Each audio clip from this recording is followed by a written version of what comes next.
Welcome to the Industrial Talk Podcast with Scott McKenzie.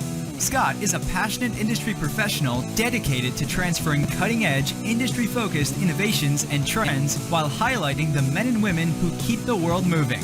So put on your hard hat, grab your work boots, and let's go. All right, welcome to the Industrial Talk Podcast, the number one industrial-related podcast in the universe. That is my story. That is what I'm sticking to, and it is dedicated to you, the manufacturing professionals, the industrial professionals, the companies that get it done. You are bold. You are brave. You dare greatly. Boy, do you innovate. Thank you very much for what you do. That's why we celebrate you on this particular podcast, the Industrial Talk Podcast. We've got a great interview because we always have great interviews, right? You better be shaking your head, yes. We have an interview because we're broadcasting from Cleveland, Ohio. I can't say it's live. It's semi-live. It's live for me right now, not live for you because you're listening to it. Tracy Albers, she's the president and CTO of Rapid Prototype and Manufacturing. You're saying, Scott, hey, that's a mouthful. Yeah, but it's important stuff, so get used to it. So let's get rolling. Tracy, how you doing? I'm good. Thanks for having me. Well, thank you. Oh my gosh. Get a little closer to that mic and be great. All right. There it is. So anyway, give us a little background on who you are and what you're all about, and that'll be great. All right. Tracy Albers. I'm the president and CTO at Rapid Prototype and Manufacturing. So our P+M is a contract manufacturer focused on 3D printing. As you mentioned, we're in Cleveland. I'm a Cleveland native, grew up here in the city, went to high school in one of the suburbs, went to college at Baldwin Wallace College, which is just a little ways down the road. Yeah. Did my PhD in physical chemistry from there at University of Pittsburgh. She's a doctor. Doctor. All right. I make my kids call me that sometimes. Do you really? No. I was gonna. I'm pretty sure that my son doesn't actually believe that you're like. I'm like, no, I like actually know what I'm talking about. Like when my 9-year-old says, "You can't help me with science. That's not how we do it." Okay, gotcha. Got it, sister. So yeah, I lived in this great city for many years, and now focusing on running this business. I've been here about 6 years. As I mentioned, we're a 3D printer. So what we do is we print parts for our customers, our clients, mainly focused in aerospace and defense type markets, but we really do work for inventors, small companies, local companies, kind of the whole gamut of people that want to utilize a rapid manufacturing technology for something new. See, this is interesting, and correct me if I'm wrong. So really before, but you said 3D printing has been around for a little while. Okay. Yes, yeah. But one of the big cost components whenever you wanted to sort of prototype something was always to try to create a mold. And then, the traditional process of being able to do that. Yep. But this is a different approach. I could prototype something. Yeah. By the way, it's got a lot of P's in it, so you might hear some popping on the mics. So anyway, so I can come to you and say, hey, I've got this idea. Yeah. And you could be able to, from design all the way through, and then be able to use that. Yeah, so we can do it a couple different ways. Yeah. So, like you mentioned, one of the biggest advantages of 3D printing is you can go straight from design to making something without a astronomical expense of a tool. So, from kind of the early days of 3D printing, the thought was, look, if we just want to make one of something and then we want to change it, we can test form, fit, function, we can test how it works, we can test if people like it before we make lots of them and spend the cost in making lots of them. So from that perspective, there's significant cost savings. There's also time savings because making a tool in many cases takes a long time. Yeah. So there's cost savings from that perspective, and there's time savings from the whole supply chain, if you will. So we can work from a couple different ways. Sometimes we have customers that come to us and say, I have the design, I've tested the design, I need 10 of these printed and I just need them quickly. We can do that. We can also talk in many cases to inventors that say, I have a physical thing that I want to make, but I have a two-dimensional drawing, and I need you, and so we can't really work per se from a two-dimensional drawing, so we have an engineering staff that'll take that two-dimensional drawing, make it into 3 dimensions, create that CAD file, which is what we need to really start the printing process and figure out how much it's going to cost and what is the right material and all those sorts of things. So we work both ways. See, that just makes complete sense. And it would be interesting. Because I don't know, because being up here in Northeast Ohio, right, and being exposed to a lot of manufacturers, Right. which is it's the heart and soul of this location. Right. The ability to have what you provide would be just somewhat of a game changer, I would imagine. If I was a manufacturer and I was just like, yeah, they get it. I can come here. I can access this, Right. pool of great people. Yep. And so that, a huge part of course, is building relationships. We have a lot of customers, in fact, one that just called this morning and said, I'm, in hot need of parts. Do you have an open machine? Can you get me this? I already have the design done. Can you get me this by Friday? So, in many cases, we work really quickly like that.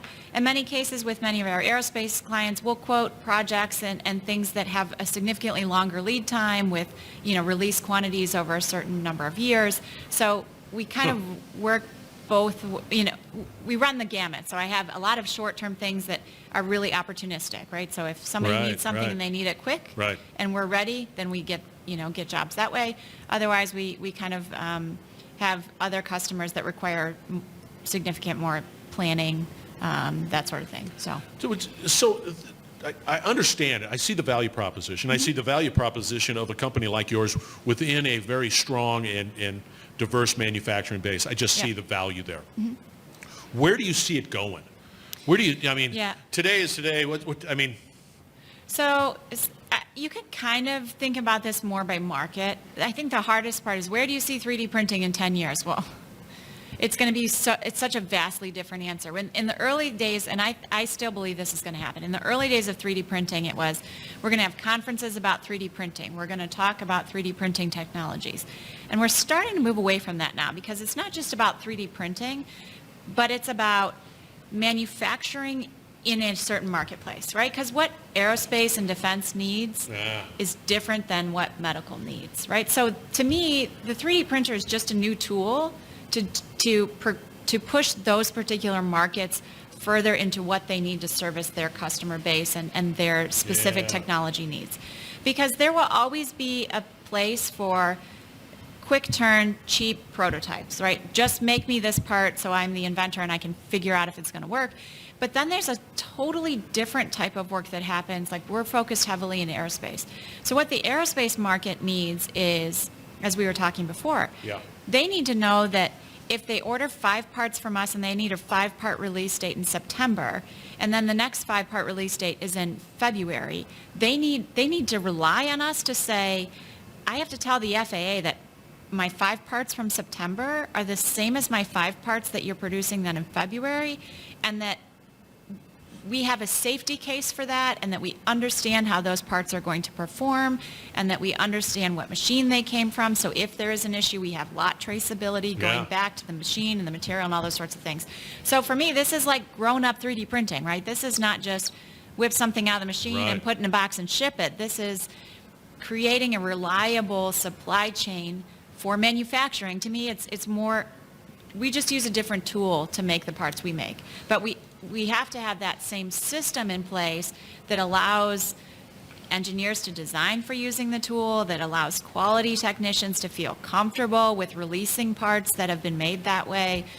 We have to work with regulatory bodies that need to understand that it's okay to put these sorts of things on commercial aircraft or defense articles or things like that. So that's a long way, I guess, of answering. It's going to be different in every space. It's like there's a learning curve at each Absolutely. component. Because, I would imagine the way I would, I've got a mold. And then I create that part. And that mold is a mold. It's physical. It's like, there it is. But now you're talking 3D, which is just, you got to create that sense of confidence, like a mold, where it's like, that's a mold. Right. And there it is. Create that sense of confidence all the way through the supply chain. Right. And especially when you start talking about, the FAA. Yeah. It's like it starts out of nothing. You got a plan. Yeah. So while this industry is new-ish, let's say, so the first 3D printed patents that really started were roughly 30-ish years ago. That's still a short period of time when you're talking about getting through regulatory items Yes. and making Yeah. sure that machines are reproducible and that the material supply chain is reproducible. And again, this industry was built on doing something one time, right? Yeah. So when you first build an industry that's built on doing something one time, That's you don't really true. care if you have to do it 100 times, right? That's It doesn't right. matter. That's You how just the gotta machine hit is it built one for. time. We're just making it once. Like, right? hey, look at it, thumbs up. So that's the transition that's happening really in the space now. So, really 3D printing for production is kind of the next problem to solve, right? That's interesting. I never thought of that. Yeah. I really did. But in an industry that is so, we're geared to having that physical form. There it is. I got it. Yeah. I'm touching it, right? Right. To something that is like, it's on a piece of paper, goes through, Well, zeros and ones. so we have all that sort of thing now, but that's all digital, right? It's all digital. That's exactly so how correct. are we, our biggest challenge is helping our customers understand how we control revisions, how we control Yes. machine settings to Yes. make sure that then, and many of our customers are Right. asking us to print against a specification that says, when you do work for us, you do steps A, B, C. And then we have to prove to them, okay, we did that work. Yes. And so there's a whole, what's the term that's being used is called the digital thread, right? So this digital thread has to go, so we're creating this supply chain, if you will, that's in many cases virtual. And then we're going to regulatory bodies and saying, hey, don't worry, we got it handled. Yes. See, I understand we're the going to challenge. solve this problem. It's going to be perfect. Don't worry. But there's a lot of learning that has to happen in that. And so a lot of the delay, we have incredibly huge projections about what 3D printing can do in our economy and in our healthcare system and in our, all sorts of new exploration type things that are happening. But we have to be able to make sure the systems are, and when I say systems, I use that term in like lots of different ways. So Right. it's the quality systems, the physical systems, the personnel running the system. It's the whole thing has to be mature enough to handle all these new applications because every application space requires something completely different. See, that's exciting and nerve-wracking. It's scary. It is just, it's like, holy moly. Yeah. And the other fear that comes into my mind is that, okay, look at here. You got a great process out there. You're passionate about what you do. Yeah. You've got it. You're nailing it down because you know that you have to do that. Well, there might be some other person or company down the street that, I don't, and that sort of negativity might fall on yours as a company. It's like they're just winging it, and you're just a 3D printer. So even in the 3D printing space, there is opportunity, and I applaud all the people out there that are saying there's opportunity. But a lot are saying, I'm going to go buy a machine and I'm going to set up a business to do this. And in many cases, because there's not this, or it's still developing, I wouldn't say that it doesn't exist, but there's still developing this kind of like system, if you will, or qualifications that require, okay, in order to do work for our company in this space, you need to do these things, right? So for a long time, there were a lot of shops that didn't have a quality system. I'm talking about like an ISO or an AS Right. system. And so we're trying to be the The gold grown-ups. standard, the platinum standards, but that brings about. But we have to compete with people that maybe really are like kind of a one-man show that say, I have a machine. And so unfortunately, and this happens in lots of emerging markets. This isn't, new to just 3D printing, but then we have this odd competitive landscape that's hard to convince when you've got, Joe Schmo down the street that says, well, so-and-so says they'll print this to me for like $15, and your price is $150. So we have to just stick to our guns and say, well, it's $150 because we know that you're going to get something you're going to be able to use. But you bring it's about tough a spot. really interesting component. There's, in the space of, let's say, digitization, IoT, and all of that other stuff, there are entities out there, rule-making bodies, saying this is the standard of how we do it. Now, there might be some people who don't follow that standard, and that goes across the board on any. There needs to be a standards board. So there is. Okay, there you go. But we as kind of the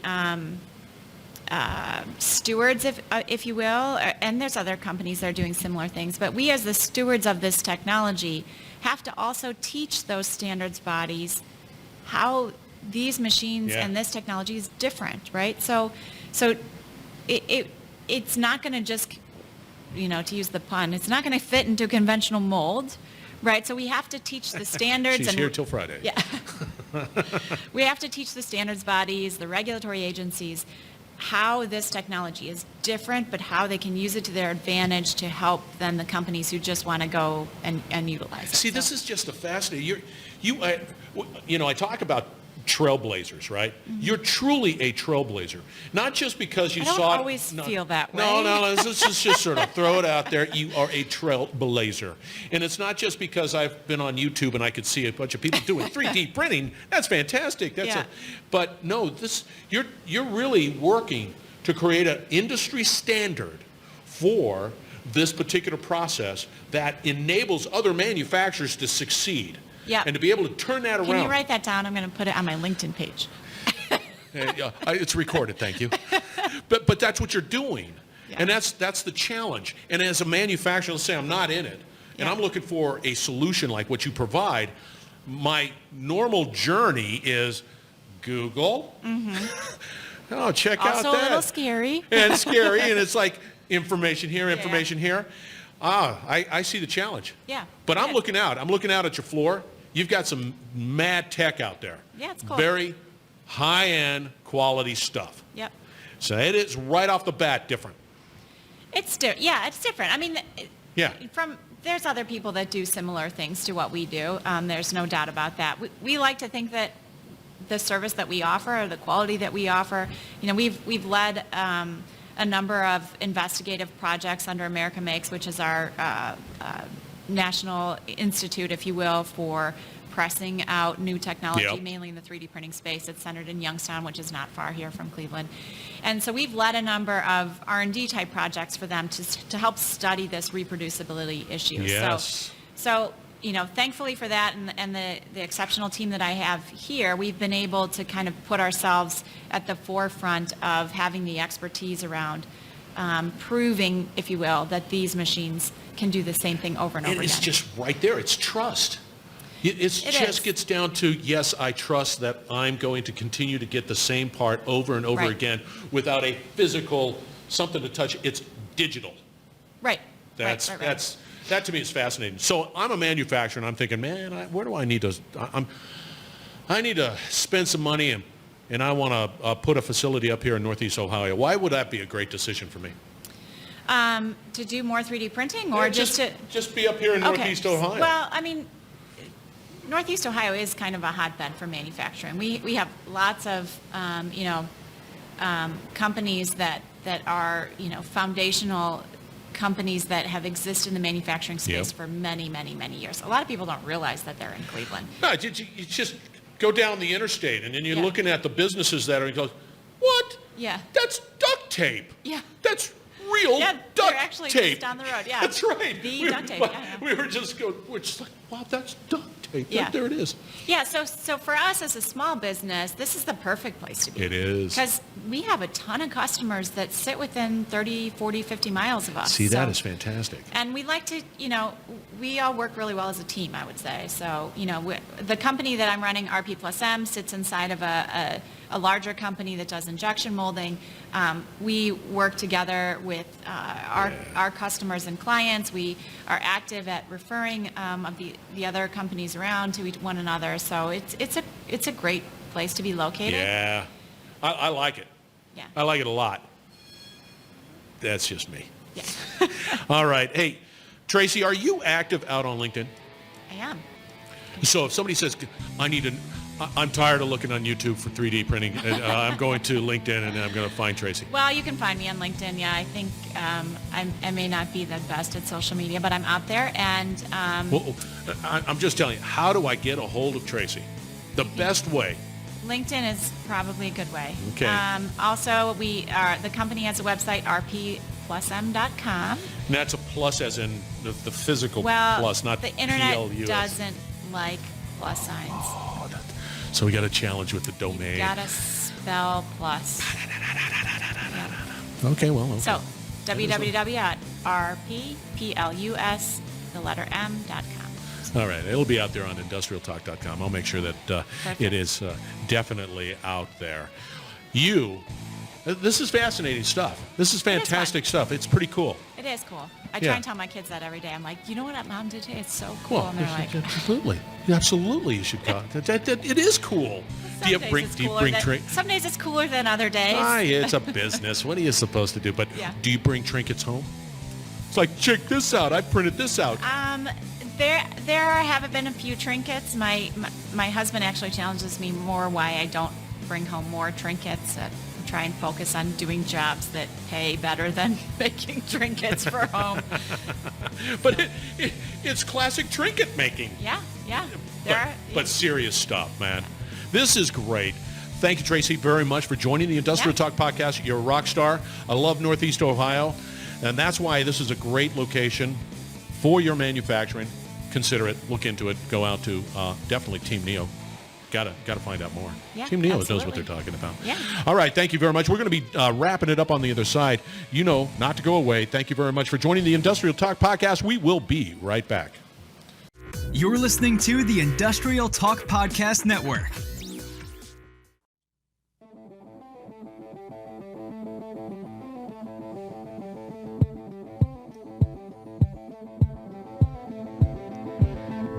All right. Thank you very much for joining the Industrial Talk Podcast as we celebrate the heroes of manufacturing.